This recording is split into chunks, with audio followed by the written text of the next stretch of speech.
hemos empezado a hablar de la relación entre la sustancia y el accidente. Y nos habíamos detenido un rato, vamos a seguir deteniéndonos porque nos parece una faena significativa, importante, en examinar la relación que existe entre el hombre, como individuo, como sustancia, y la sociedad a la cual pertenece como un accidente de esa sustancia. Pero un accidente en el cual esa sustancia logra su realización como persona. Fíjense que es muy común a veces pretender, sobre todo a partir de la influencia liberal, que la persona es más que la sociedad. Y entonces la sociedad aparece así como algo al servicio de la persona, que está sirviendo a la persona. Fíjense que en estas maneras de expresarse hay algunos elementos rescatables. Puede ser que así se admitan, porque el hombre realiza efectivamente su perfección en la sociedad. Pero la sociedad es el resultado de esa perfección. Y separar estas dos cosas, el hombre de la sociedad o la persona de la sociedad, es una faena, diríamos así, un poco pervertida. Porque el hombre sin la sociedad no es un hombre. Es un animal o es un dios, decía Aristóteles. Un dios no es.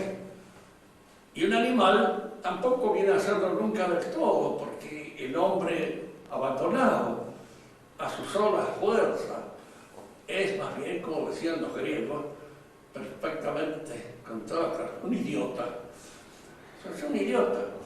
Es decir, es un individuo que no ha logrado su desarrollo pleno en cuanto a su inteligencia.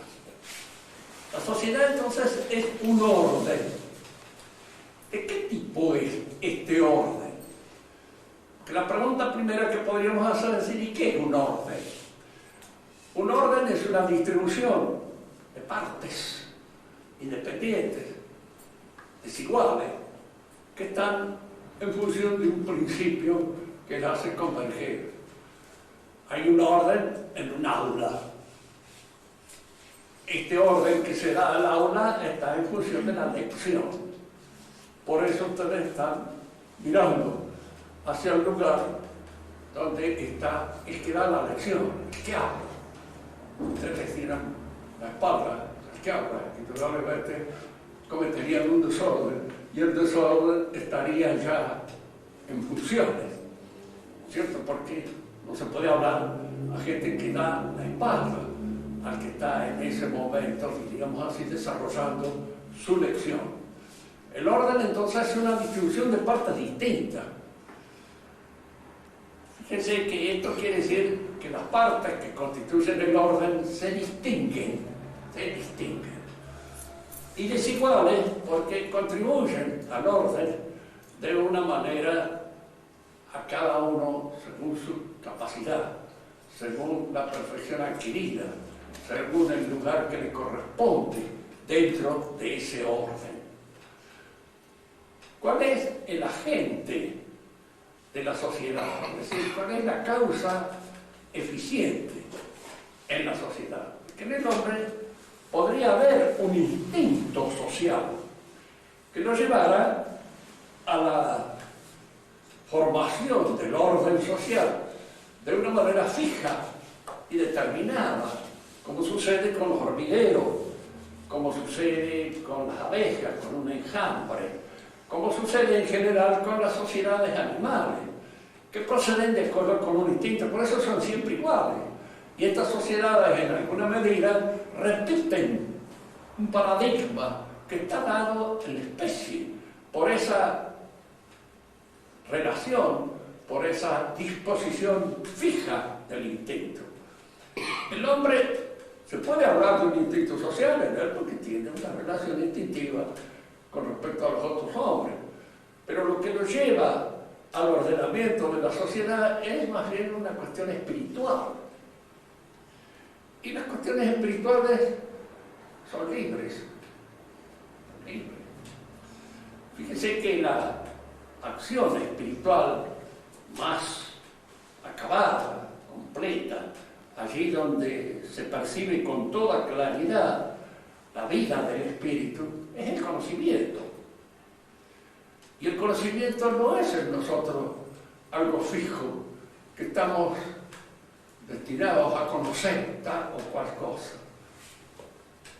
Casi la mayor parte de nosotros ha estudiado en alguna oportunidad el teorema de Pitágoras, pero no tenemos una relación con el teorema de Pitágoras fija. Podemos entenderlo, podemos no entenderlo. Y en eso está la libertad del espíritu. El acto del espíritu no está fijado, no está determinado como están determinados los actos instintivos. No tenemos más remedio que respirar, porque si no nos morimos. Y ahí tenemos que comer, tenemos que dormir. Todos esos actos están fijados por una disposición o por una inclinación permanente de nuestra naturaleza. Pero el conocimiento no está fijado, ni está determinado. Está librado un poco a nuestra libertad. Por eso es muy cierto cuando alguien dice los conocimientos que imparte la Iglesia no son indudablemente obligatorios. Podemos no entenderlo, podemos en alguna manera no hacerle caso, podemos ocuparnos de otras tareas. La fe nos impone a patada y a la fuerza, eso es un hecho. Pero esto no quiere decir que en alguna medida los conocimientos exigen una cierta compulsión. ¿Por qué? Porque nuestra naturaleza es caída. En nosotros tiene predominancia la pereza, la galería, la falta a veces, diríamos así, de interés en una cosa que puede ser suscitada en un momento determinado por un elemento compulsivo adecuado. Nadie puede hacerme entender el teorema de Pitágoras a puntapié, eso es evidente. Y usted va a reemplazar el hecho de argumentar y de enseñarlo argumentadamente con las patadas, es indudable que no va a obtener gran cosa. Pero de vez en cuando un tirón de orejas o la aplicación de un elemento compulsivo sirve para que uno ponga su atención en el asunto y trate de despertar el conocimiento de esa realidad. Es decir, nuestra naturaleza es una naturaleza caída. No es una naturaleza perfecta que funciona de una manera siempre igual, determinada. Y como es una naturaleza caída, los elementos compulsivos son muchos. La sociedad se vale de muchos elementos compulsivos para ordenar nuestra conducta. Fíjense que no siempre son ni los puntapiés, ni los patadas, ni golpes, ni nada de eso. Un elemento compulsivo puede ser, entre ustedes los estudiantes, el aplazo. Me aplazan, si de alguna manera me impiden llegar a realizar mi carrera, yo quedo en una situación, en fin, un poco desconcertante, no sé qué hacer, voy a tener que tomar otro rumbo, etc. Son elementos compulsivos. Los padres coadyuvan compulsivamente en la conducta de sus hijos. Es así. Pero los hijos ayudan compulsivamente en la conducta de los padres. También es así. ¿Por qué? Porque muchas veces es lo que lo lleva a un hombre, muchas veces, no siempre, pero existe esa posibilidad de que alguien ordene su conducta para imprimir en sus hijos la buena opinión que quiere que tengan acerca de la conducta de uno. Y cerca de estas cosas que el padre no las hace por temor a la opinión de sus hijos, por temor a la opinión de su esposa, por temor a la opinión de mucha gente que entra compulsivamente también en ese ordenamiento que recibimos. No estamos nosotros abandonados a nuestra pura y exclusiva espontaneidad. No es. En orden social, nosotros de alguna manera respondemos a todos esos elementos compulsivos que entran allí. Uno quiere conservar su situación, quiere conservar una cierta posición económica, quiere poder vestirse más o menos decentemente, quiere más o menos poder, en fin, un montón de cosas que obran en la vida social y lo llevan a uno a adoptar ciertas conductas. De manera que la compulsividad forma parte siempre del orden social. Y dentro de la compulsividad está lo que podríamos llamar el ordenamiento jurídico de la sociedad. El orden jurídico de la sociedad no es el orden social. Por eso decir, vamos a redactar la constitución del país de conformidad que el país pueda hacer. La constitución sirve, sí, pero como instrumento. Y el instrumento en un momento determinado depende del que lo usa. Un bisturí en la mano de un mono no es precisamente lo mismo que cuando está en la mano de un cirujano. Derecho, que sabe manejar. El instrumento en las manos de aquel que lo usa adecuadamente es un instrumento que sirve, pero puede no servir usado en las manos de un cualquiera que trata de improvisarse con un conocimiento que no tiene, que le falta. Por eso el orden jurídico no sustituye al orden moral, que es el verdadero orden que establece la sociedad, porque al fin de cuentas la convivencia social es una cuestión de virtudes. Son las virtudes nuestras, la economía de esas virtudes, las que nos permiten obrar, diríamos así, socialmente bien. Y cuando esas virtudes están ausentes o esas virtudes faltan, nuestra convivencia es defectuosa, en función siempre de que falta esa virtud. Fíjense que entonces, recuerden ustedes, las virtudes son la templanza, la fortaleza, la justicia, la prudencia. La virtud social por antonomasia es la justicia. Dan a cada uno según su derecho. Pero el derecho de cada uno puede ser en un momento determinado estar dependiente de la templanza. Hay seres que no tienen templanza y al no tener templanza pueden cometer abusos con respecto a otros seres y ofender su derecho, el derecho que esos otros seres tienen. De manera que la justicia es una virtud que está regulando el uso de la templanza y el uso también de la fortaleza, del coraje. ¿En qué sentido la fortaleza favorece el orden social? En el sentido de que cuando uno es miedoso, y lo es de una manera constitucional, de una manera que resulta un tanto patológica, su comportamiento es siempre falso. Es un comportamiento, diríamos así, neurótico, en la medida en que está temeroso de un montón de cosas que no son para temer tanto.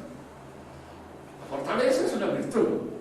Frente al obstáculo, frente al peligro, hay que conservar la serenidad, hay que conservar, diríamos así, el valor, el conocimiento real de ese peligro, para enfrentarlo de una manera adecuada. Si no, o se teme el peligro y se dispara estúpidamente, o a veces hay individuos que son temerarios y que avanzan contra el peligro sin tomar ninguna precaución y se hacen sonar como consecuencia de que les falta la medida del verdadero peligro, el valor. Fíjense que el valor consiste en esto, en saber, diríamos, superar el miedo y superar la agresividad absurda, la agresividad que no está. Decía una cosa moral, tenía razón, lo más difícil a veces de poder realizar es la violencia. ¿Cuándo debo obrar violentamente? Hay algún momento que se puede imponer. Ya lo decía el viejo Vicacha, las armas deben de usarse aunque uno no sabe cuándo. Así naciendo dos paseando y es de noche sobre todo, debe llevarlas de modo que a salir salgan cortando. Tenía una cosa que había, amenazar, es estúpido, cuando uno no puede cumplir la amenaza. Mejor no amenazar nada. Como dicen en los tres mosqueteros, porque nos hemos leído y nos hemos formado a la luz de los tres mosqueteros, aparecen todas estas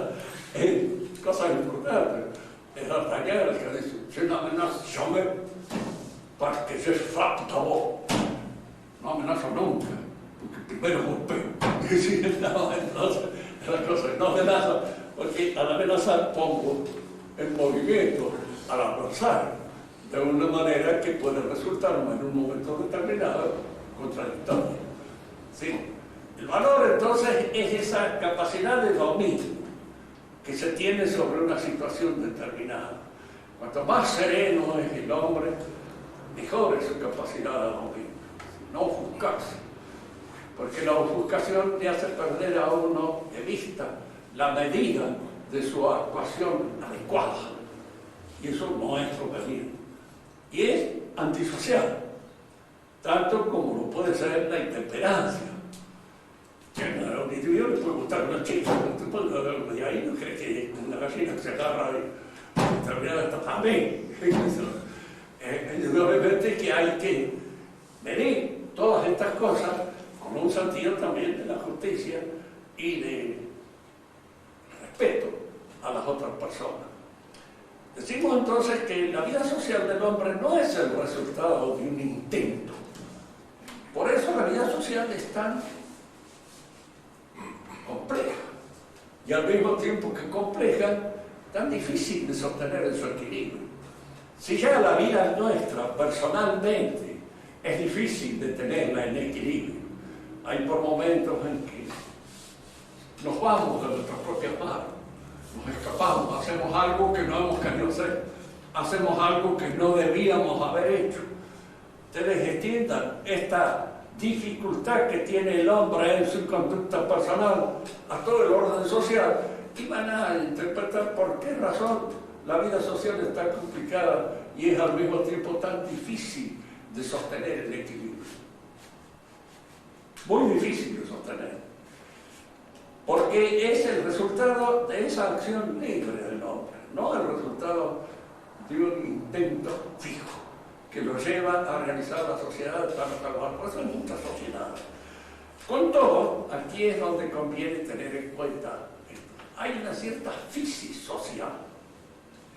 Es decir, la sociedad tiene que recoger para ser una sociedad equilibrada, para ser una sociedad efectivamente humana, tiene que recoger las disposiciones auténticas de la naturaleza humana, de su naturaleza espiritual.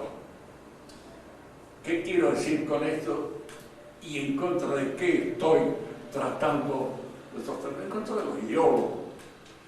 El ideólogo es el que tiene en la cabeza una idea de una sociedad perfecta, que correspondería a ser así, tal las cosas sucederían de esta manera. Eso es falso. Siempre se va a llevar por delante la realidad. Los hombres no son iguales, de manera que cuando se predica la igualdad entre los hombres, es un vicio que se está cometiendo.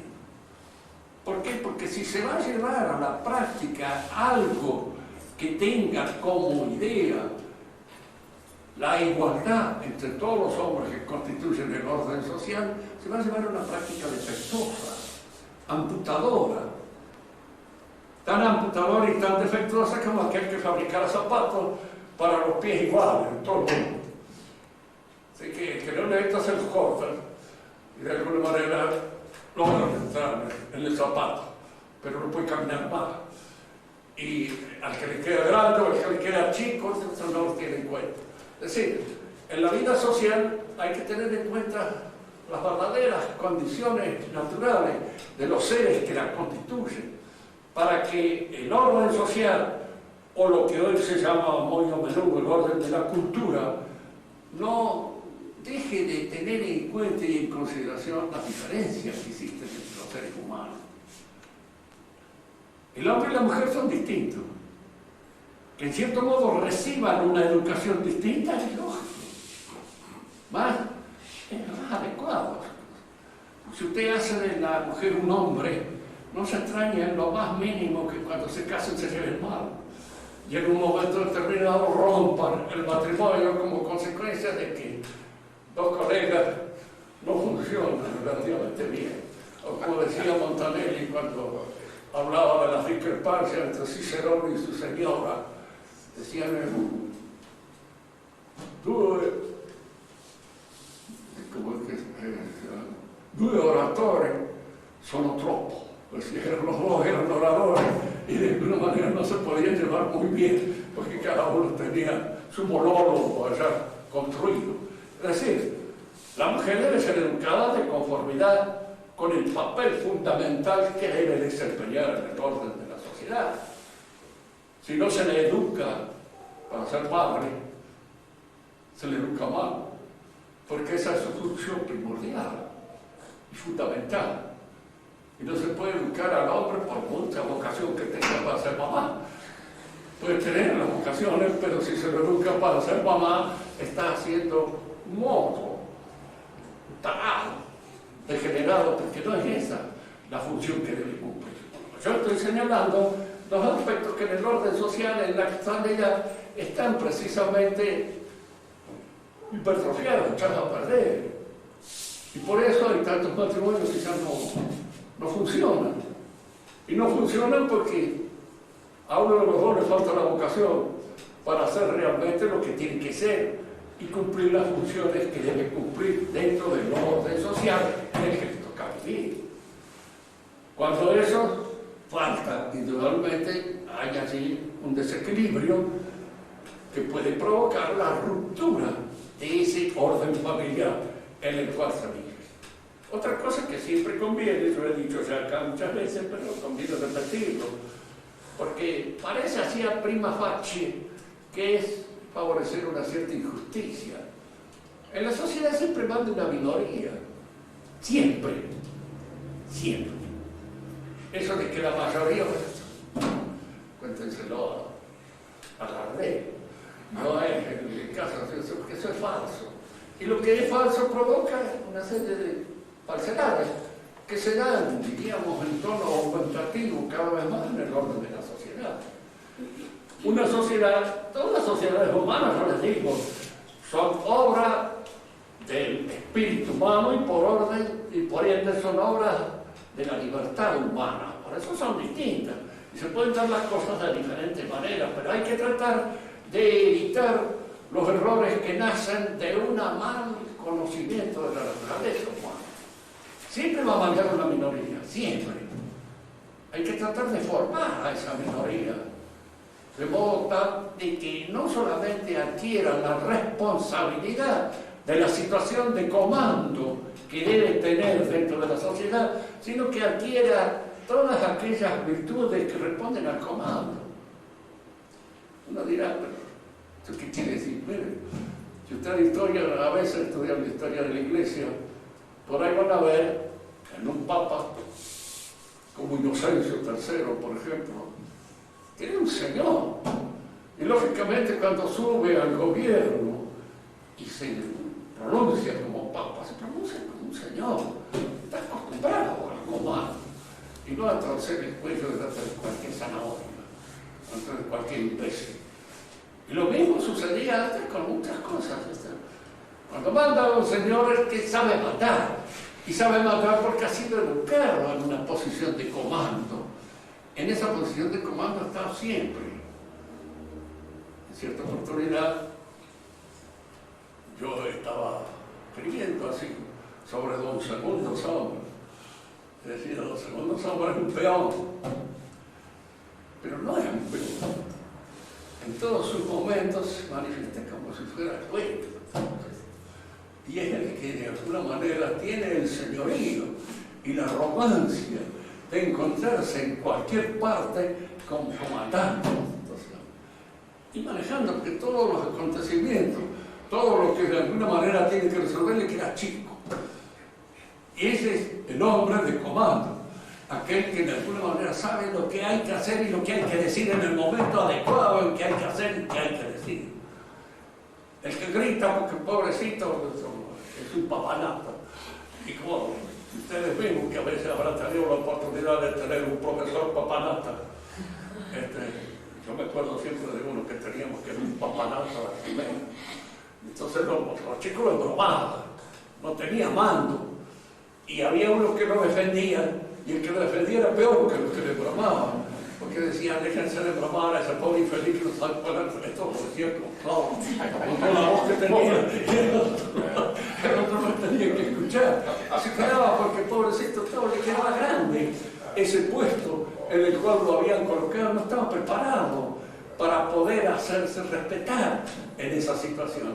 Que a veces uno puede encontrar con una tribu de mal educados, trabajando, lo cual es medio difícil, pero el hombre que se respeta a sí mismo sabe hacerse respetar de cualquier modo, sin necesidad de estar a las patadas, ni andar a los gritos, ni andar apelando a, digamos así, instrumentos inadecuados. Entonces, que la sociedad esté conducida por una clase determinada de gente que ha sido preparada para esa conducción, es natural. Pertenece al orden natural. Y fíjense que esto a veces uno dice, bueno, pero ¿quiénes lo prepararon los dirigentes? A través de la historia, cuando la historia es normal, natural, en una sociedad, se van surgiendo estas distintas condiciones.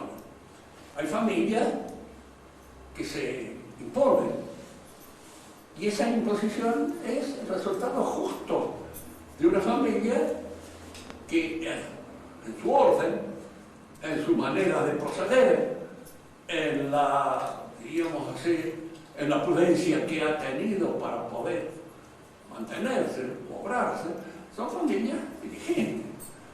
Entonces alguien me podrá decir, bueno, usted cae en los viejos privilegios antiguos que han sido borrados por la revolución. Precisamente, es así. ¿Y quiénes nos mandan ahora?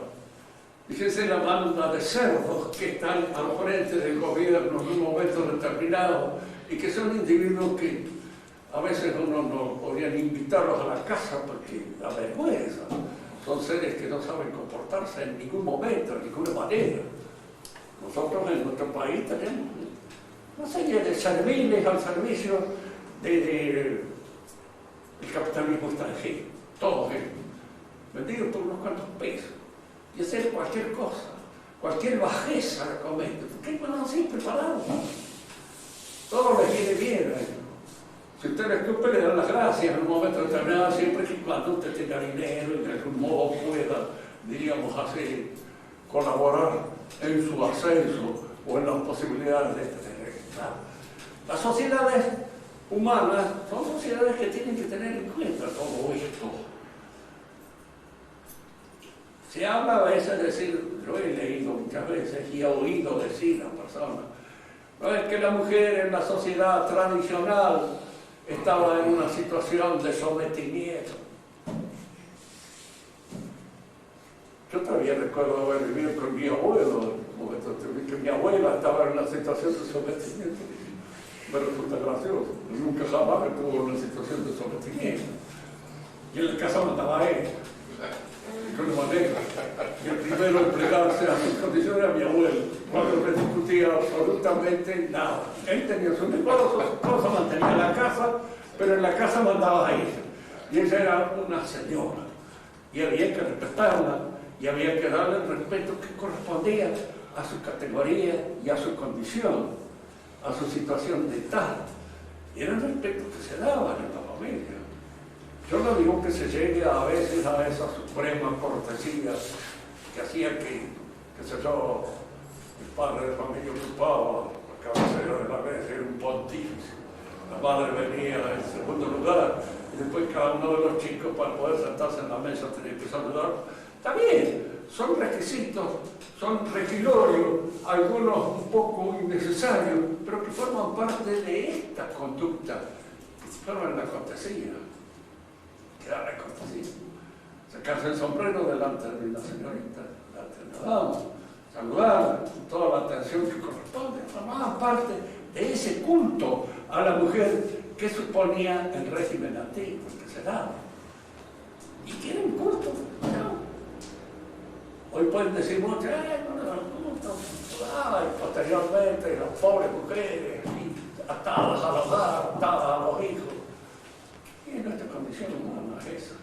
Estamos atados a los hijos, estamos atados al hogar, estamos atados a todo. Si no encontramos en ellos y en esas ataduras los signos, diríamos así, vitales, existenciales, que hacen a la generosidad de nuestra vida, estamos fritos, somos un pobre diablo. Porque si no, aquí estamos atados. Yo recuerdo muchas veces, en mi pueblo había muchachas, familias que estaban deseando irse a vivir a Buenos Aires para abandonar el lar paterno en el cual se sentían tal vez un poco apretados.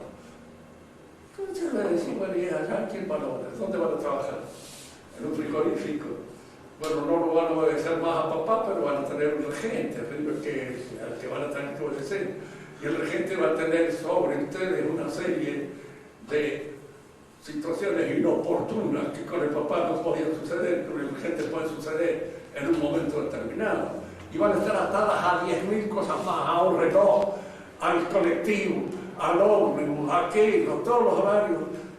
Y esas ataduras ustedes no las van a sentir porque no son más las ataduras naturales, son las ataduras artificiales de un orden impuesto, diríamos así, por el artificio del trabajo. Pero esas cosas no las entendían bien, incluso más las entendían bastante mal. La cuestión era liberarse de esa opresión que inmediatamente significaba la familia. Pero significa para el padre también, para la madre. Los hijos hay que entenderlos, hay que mantenerlos, hay que ayudarlos. Y de alguna manera cada uno de ellos pesa sobre la libertad de uno. Pero si yo lo que quiero es una libertad absoluta, lo que aspiro es a no tener ninguna atadura de ningún género, yo estoy perdiendo el sentido de la vida y de todas aquellas raíces que me atan al suelo, que me atan a la sociedad a la cual pertenezco y que me atan por exigencia y que me atan por un montón de cosas de las cuales soy responsable, pero que forman parte de mi existencia, parte de mi vida. Hay entonces una crisis social que la cultura debe atender y debe cuidar. Es decir, que la cultura no se hace contra la naturaleza, se hace en la línea de la naturaleza y favoreciendo la disposición propia de la naturaleza, no contrariando nada. Para el pensamiento moderno, que nace ya con la Revolución Francesa, la sociedad es un artificio.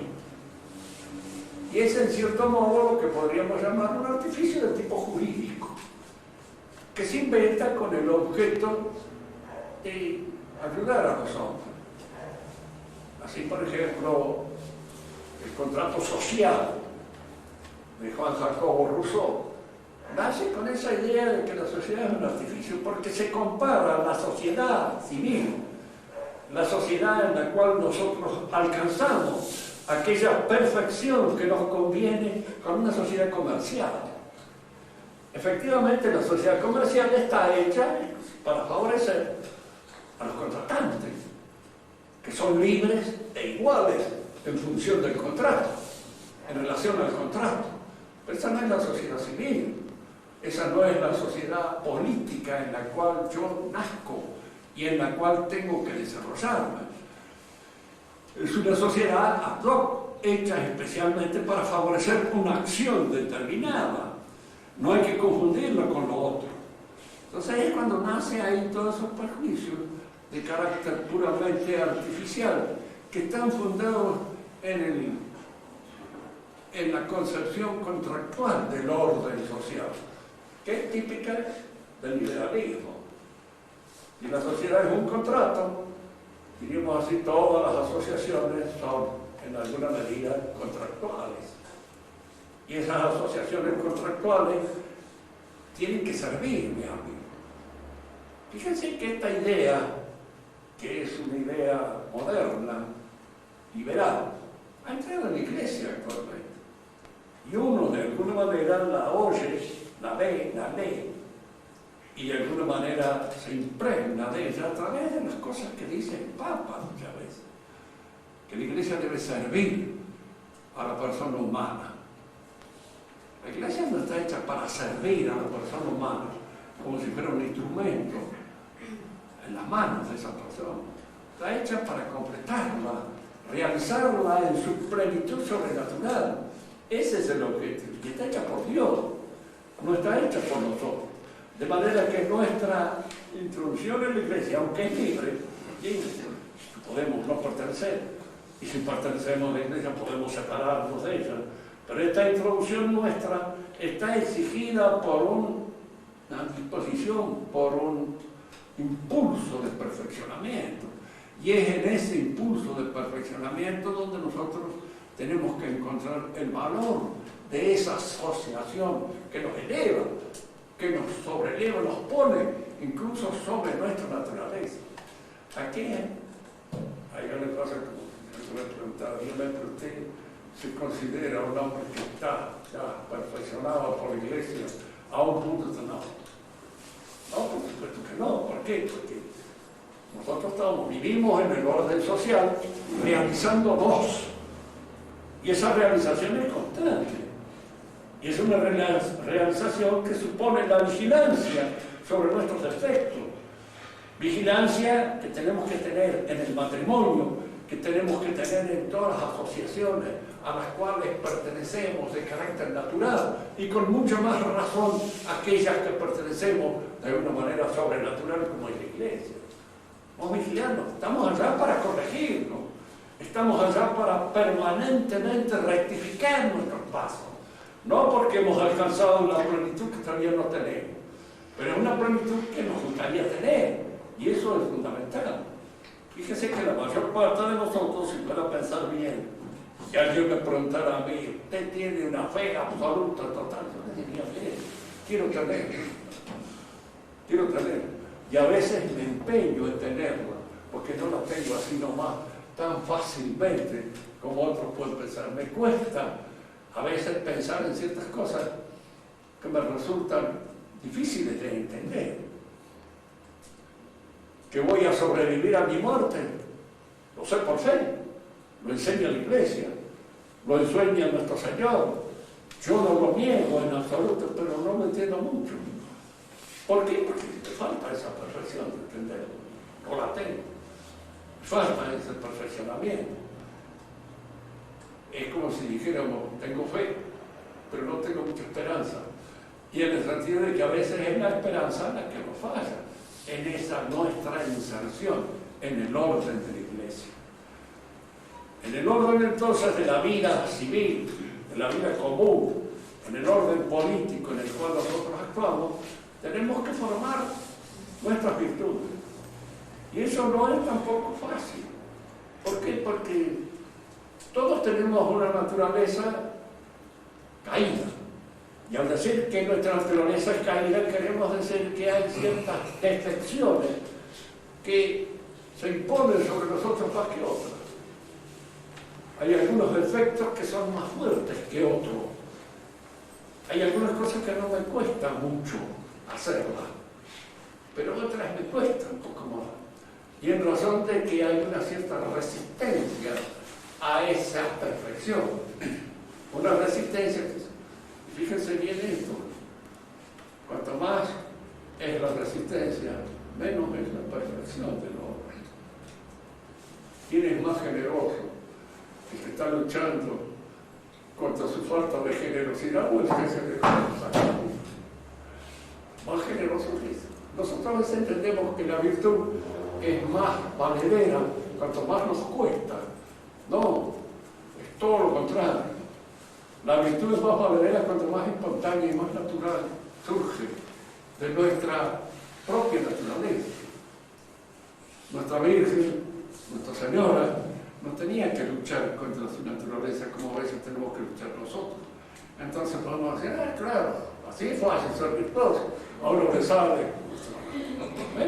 Es así. ¿Quién es más generoso? ¿El que saca la cartera y pone enseguida? ¿O aquel que está luchando contra el cocodrilo que tiene en el bolsillo en un momento determinado varios minutos antes de poder ofrecer su contribución? ¿Quién es más valiente? El que no tiene ningún temblor y observa el problema o la dificultad con toda serenidad y tranquilidad, o aquel que tiene que vencer un jalón tremendo que lo afecta en un momento determinado. El valiente auténtico es aquel que no tiene mayores problemas. Y allá que, diríamos, la virtud surge como el agua del manantial, surge de una naturaleza bien hecha. bien hecha para enfrentarla. Hay problemas, nosotros, nuestra conducta personal, hay cosas con las cuales tenemos que luchar, porque son defectos de nuestra naturaleza. Y hay otras con las cuales no tenemos que luchar, gracias a Dios, porque en nosotros está esa virtud clara. Fíjense en esto, ustedes son toda gente joven. La virtud auténtica y cabal es la que nos cuesta. Devolver la plata ajena, a mí nunca me ha costado mucho. Pero en cambio hay otras virtudes que no las tengo. Y que tengo que luchar más o menos, bastante, para poder aproximarme a algo. No voy a hacer acá una conversión general porque no es el caso de hacerlo. Pero, ¿por qué? Porque no tengo la virtud cabal. Y el que no la tiene, a veces no la entiende, no ve. Hay personas para las cuales es muy difícil hacerles entender de que puede haber un hombre casto. No entienden. Claro, son infelices, un incapaz, o un impotente, o cualquier otra cosa. Siempre la va buscando por el lado peor, porque no entienden qué es la castidad. ¿Y quién la entiende? El que es claro. Ese la entiende bien, porque en él eso es espontáneo, es natural. Surge, diríamos así, de su propia fuente, como una cosa que no da trabajo. En cuanto la cosa da trabajo, ya entonces así hay que poner un poco la atención en el asunto, porque yo muchas veces digo a ciertos chicos que a veces tienen el gusto por las cosas religiosas, punto. Si la castidad les da o no les da trabajo, que si les da trabajo mejor que no se meta. Y de alguna manera busquen su solución por otra parte. Pero no por eso, porque carecen ustedes de una de las virtudes que es fundamental en la situación religiosa, cuando uno es religioso. Si no la tienen, mejor que no se empeñen en realizar una cosa que les va a traer dificultades en el curso de su existencia. Es fundamental este aspecto verlo porque el orden político o el orden civil, el cual mismo es un orden moral, fundamentalmente, es un orden de virtud. Y por eso el buen ciudadano se realiza en la casa. Es allí donde va aprendiendo él y donde va realizando estas virtudes que lo constituyen en un ser sociable. Decimos de las personas que son insociables cuando carecen de esa virtud, no la tienen. En general es porque en la casa no la han aprendido y de ningún modo, diríamos, se les ha ofrecido esa posibilidad de insertarse con comodidad en el orden de las demás gente. Y el orden jurídico es un orden al servicio de este orden. Y en función precisamente de que la naturaleza humana está desajustada y necesita de la compulsión, de las sanciones que a veces impone la ley cuando no se cumple. Por eso a veces entre los padres de la Iglesia, digo San Agustín, muchos creen a veces que todo el orden jurídico viene como consecuencia de la naturaleza caída. Hay cosas que sí, que evidentemente tienen en cuenta la naturaleza caída. Y es por la naturaleza caída que esas sanciones penales vienen siempre relacionadas con la ley. El que la cumple bien y el que no tiene una penalidad determinada, teniendo en cuenta que hay una inclinación al incumplimiento de la ley. Frente a la ley hay dos situaciones: aquel que la cumple por compulsión y el que la cumple por asunción. Yo les he puesto muchas veces un ejemplo simple: barangón, callejero, pero que de alguna manera se impone. No hay necesidad de poner acá, está prohibido escupir en el suelo, suponemos que todos ustedes no lo hacen. Ya. Y no lo hacen ¿por qué? Por temor al incumplimiento o porque están educados por nosotros. Están educados por nosotros, a los humildes. Esas ya ustedes constituyen lo que se llama una ley asumida y no una ley compulsiva, impuesta, diríamos así, por una autoridad que no permite hacerlo. Porque cuando son chiquitos, por eso se dice siempre que la educación comienza con los esfínteres. Y es allí donde se impone, en primer lugar, a los chiquitos hay que enseñarles a hacer sus necesidades. Y depende de esa enseñanza el que va formándose su educación. Si a un chico usted lo deja que haga pija en la sopera, indudablemente usted no lo puede manejar después por el resto del tiempo, porque allí empieza la educación del ser que se incorpora posteriormente al orden social. Pero este orden social es un orden que responde a las exigencias del espíritu del hombre. Y hay un orden social malo cuando esas exigencias son desconocidas o no se tienen en cuenta, como los que estábamos señalando. Los hombres no son iguales. Si hay una, llamémosle así, si hay una ideología en que habla de la igualdad de los hombres, es falsa. Y entonces toda la sociedad que va a surgir como consecuencia del manejo de esa ideología va a ser un fracaso, un desastre. Y va a ir provocándose cada vez más el desajuste del orden social. Nosotros vivimos una revolución. Yo les he dicho muchas veces que esta revolución que vivimos no es que los pueblos llegados a su mayoría de edad quieren ya la dirección de sus vidas, etcétera, etcétera. No, la revolución ha sido provocada por la, diríamos, la hiperinflación del dinero. Son la gente que maneja la plata, y nosotros ahora lo estamos viendo mejor que nunca. O sea, la gente que maneja la plata, todas las que son, digamos así, funciones sociales, que no surgen de la compra-venta o de la posibilidad de ser compradas, son contrarias, las combaten. Combaten la iglesia, combaten la nobleza, que la nobleza al fin de cuentas era la obligación que tenía la mayor parte de la gente dirigente de comportarse de cierta manera bien, decente. Yo creo que en alguna oportunidad les explicaba que un francés le decía a una iglesia, no sé si usted todavía cree en las cámaras de los lores. Dice, yo he visto lores que son unos borrachos. Sí, dice, es cierto. Pero hay algunos que son lores. Dice, y esto sirve, dice, en el orden social en que nosotros vivimos. Hay unos que serán borrachos, desgraciados, lo que ustedes quieran. Es como en la actualidad hay el ataque grande contra la iglesia a través de 4 o 5 imbéciles, que siempre hay en toda asociación determinada y que hacen cosas abominables. Lógicamente, cuando está más alto el hombre, en él los efectos son peores. Del que se espera una buena conducta, el sacerdote se espera una conducta sacerdotal, paradigmática. Y lógicamente, cuando no le da el cuerpo al tanto, diríamos así, la gente empieza a decir que es un infeliz, que es un desgraciado, que hace otras cosas. ¿Ves? O no se reprime. Bien, todo eso es muy cierto.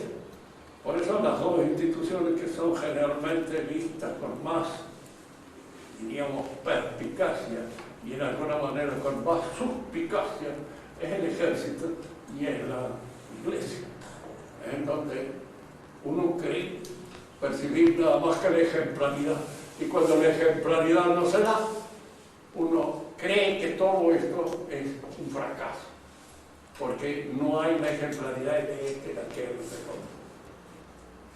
¿Entiendes? Bueno, para terminar esta lección de hoy, miremos entonces que en el orden social es donde nos realizamos. Así como pertenecemos a una familia y nadie nos ha consultado para pertenecer a esa familia, en cierto modo nacemos en el seno de una familia, nacemos en el seno de una sociedad. Nos guste o no nos guste, porque en la sociedad se nace. A la iglesia se ingresa personalmente, pero a la sociedad se nace en el seno de ella y de algún modo forma parte de nuestra persona natural, es algo constitutivo en nosotros, nos guste o no nos guste. Por eso este proceso de globalización que estamos sufriendo ahora es consecuencia de toda una distorsión del orden natural. Estamos perdiendo las raíces de nuestra naturalidad. Se está deshaciendo la familia. Hoy sostener una familia es un acto heroico. Antes era un acto. ¿Quién eran los que no tenían 7, 8, 9, 10? Casi todo el mundo lo tenía. Hoy tenerlo ya parece una hazaña propio de la madre heroica para poder realizar ese acto que es un acto natural. No se puede. Entonces aparecen todas esas ayudas para que ese acto natural no se cumpla. Y son ayudas que nacen del gobierno, nacen de la sociedad. Ya está, querían hacer de la universidad en un momento determinado también, como consecuencia, diríamos así, de esta asistencia a ¿qué le diríamos? La fornicación asistida, como decíamos, para darle el nombre que realmente tenía, no de ayuda natural, sino de una cosa que se está ayudando a un vicio, simplemente a sostenerlo y evitar las malas consecuencias que a veces suelen tener los vicios. ¿Alguna pregunta? A ver, señor. Estudiantes de derecho. Tata. Un hombre que domina, alguien que domina una parte de la sociedad. ¿Cómo? Un hombre que domina la sociedad, ¿la asemeja a esa sociedad a su persona? O sea, yo soy imagen en parte del que domina mi sociedad. Siempre hay que estudiar las situaciones concretas, ¿no? Hay que ver en qué situación se domina y en qué condiciones se realiza esta connivencia entre el que manda y la sociedad. Porque hay hombres que mandan con el apoyo total de la sociedad. La sociedad los apoya, los reconoce como sus caudillos naturales, los ve como tales. Ahora, no se olviden nunca de que hay que aprender a hablar bien el idioma. Es fundamental para poder percibir las distinciones que hay entre una cosa y otra. A los estudiantes de Derecho, recuerden, hay que distinguir lo que es autoridad, poder, potestad, gobierno. Son cosas distintas, diferentes, y que hay que verlas cada una. El poder es simplemente algo que puede tener un caballo. El caballo tiene poder, porque tiene caballo. Caballo tiene poder, pero no tiene autoridad. Nadie dice que este caballo tiene autoridad. ¿Por qué? Porque la autoridad es una cuestión de inteligencia, es una cuestión de conocimiento de aquella tarea en la cual uno está comprometido. Puede ser una autoridad médica, puede ser una autoridad jurídica, puede ser una autoridad en filosofía, puede ser una autoridad en gobierno. Tiene autoridad el que sabe lo que hay que hacer y el que dice lo que hay que hacer. Y en este sentido, hablar como se habla ahora de autoritarismo es imbécil, porque es que nadie se pasa de inteligente. Nadie peca por exceso de inteligencia, se peca por imbécil, y en general por defecto de la verdadera inteligencia, pero no por exceso. Entonces, decir que este pasa de autoridad, no. Nadie se pasa de autoridad. Lo que pasa es que hay gente que no tiene autoridad. Y al no tener autoridad, de alguna manera trata de suplir ese defecto con arrogancia imbéciles y mandatos absurdos que no tienen sentido ni significación. Entonces, eso sí es pasarse de su potestad, es tener una potestad falsa, un poder falso, no potestad, que la potestad es el poder legítimo. Se tiene potestad cuando se tiene el poder que la ley le atribuye. Ahí se tiene potestad. Se tiene autoridad cuando se tiene conocimiento de las cosas. Se tiene poder cuando se puede hacer algo. El que tiene gobierno en un lugar determinado debe tener poder, por supuesto, para poder realizar las cosas que le corresponden. Autoridad porque debe tener conocimiento. Y si no tiene conocimiento y tiene poder nada más, es un poder absurdo, omnipotente, contrario a las exigencias del orden que él debe preservar. Este es el tipo que vos te referías en un momento determinado, que domina una sociedad por el poder por la prepotencia. Indudablemente se no responde al carácter que debe tener el gobierno, que debe tener autoridad, el conocimiento de su tarea y un conocimiento adecuado a la realidad que está manejando, que está haciendo. En un momento determinado la gente tiene una inclinación a conceder el poder al caudillo, al hombre que cree que lo representa. Puede equivocarse, puede estar en lo cierto. En nuestro país se ha dado a veces esa situación, cuando se le ha concedido el poder a Facundo Quiroga, o la gente, o a Chacho Peñalosa, toda la gente de La Rioja creía en ello. ¿Y por qué? Porque tenían no solamente el poder, sino también la autoridad. Sabían lo que había que hacer. Lo hacían, de conformidad con aquellas cosas que les permitían realizar esas cosas que querían realizar. Ahora la autoridad no la da el voto, ni la da nada, la tiene uno en su cabeza o no la tiene.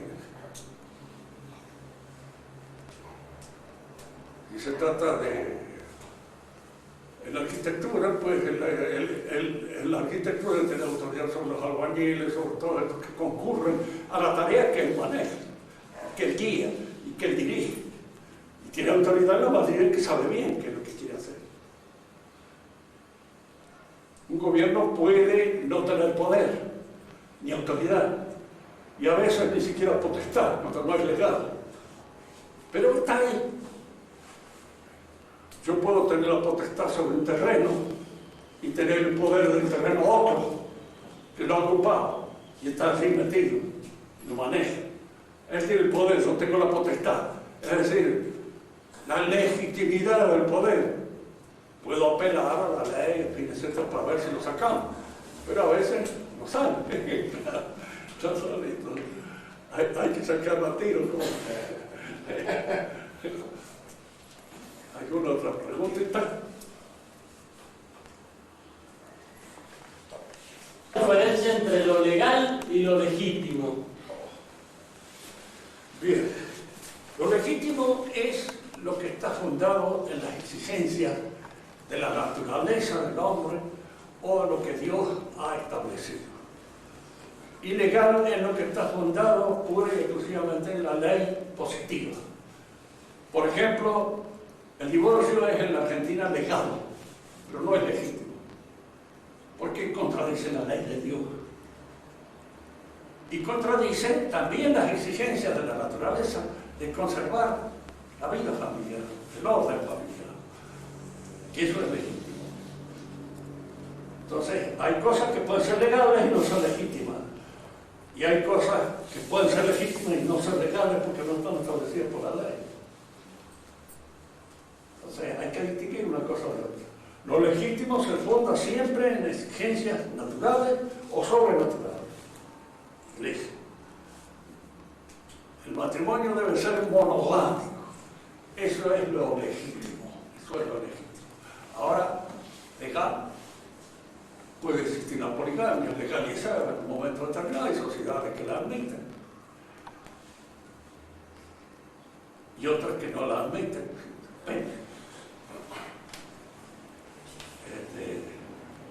Y puede ser legal, pero no es legítimo. ¿Entiendes la diferencia, verdad? Es importante establecer, porque no se tiene en cuenta en general. Si creen que lo legal es legítimo, puede ser, puede no ser. Puede estar establecido por la ley y ser ilegítimo. Una cosa. Entonces, ¿un gobierno cuándo es legítimo? Un gobierno es legítimo cuando, de alguna manera, está legitimado en la naturaleza de las cosas y en la ley que rige el proceso por el cual ese gobierno llega al gobierno. Pero a veces ese proceso puede ser legal y no ser muy legítimo. Por ejemplo, yo no creo que los procesos de selección democrática sean legítimos. No creo. ¿Por qué? La mayoría. aún en una minoría hay una mayoría de idiotas, lo que será es una mayoría completa, la cantidad de idiotas que hay. Entonces piensen a veces en los tipos que votan. Hay muchachones que deben de estar en un manicomio y votan. Hay individuos que votan, ¿por quién votarán? Para saber cuál es la sugestión que los arrastra a dar su voto a este, al otro, hacia para allá. Es una forma de elegir los gobiernos absolutamente absurda. De eso es lo que se habla entonces cuando se dice de un gobierno, la legitimidad. De eso se habla de un gobierno entonces cuando se dice la legitimidad de origen y ejercicio. Y bueno, la legitimidad la da los usos y las costumbres. En el momento de tenerlo, podríamos llamar también el derecho consuetudinario. Se impone, dice, tal nación se ha elegido una familia como familia que tiene el centro del poder. Esa es la que lo ejerce. La legitimidad lo da el consenso de toda la población, sobre todo de la parte válida de esa población, de la gente que piensa, que medita, que conoce, que es capaz de distinguir entre un imbécil y un tipo que vale. A veces la legitimidad no hay más remedio que fundamental en eso. Si usted, por ejemplo, quiere solucionar un problema médico, ¿a quién concurre? Los médicos. ¿Quién va a concurrir? Es allí de donde puede surgir lo que podríamos llamar una idea adecuada, una idea que corresponde. Entonces es una relación legítima. Ir al médico en un momento determinado, o ir al arquitecto, o ir al jurista, o ir a cualquier otra clase de cosas. Uno está dentro de un trípoli provocado por una ignorancia de tales cosas. Para llamar a todos juntos, oigan ustedes, vamos a votar una cuestión que tiene que ser resuelta dentro de un grupo determinado de especialistas, eso es una cosa absurda, estúpida. Ahora, también en un grupo determinado puede haber equivocación, pero es humano. Entonces se ha hecho todo lo necesario para que la cosa ande bien, y no anda bien, porque ya tenemos en contra nuestro la realidad.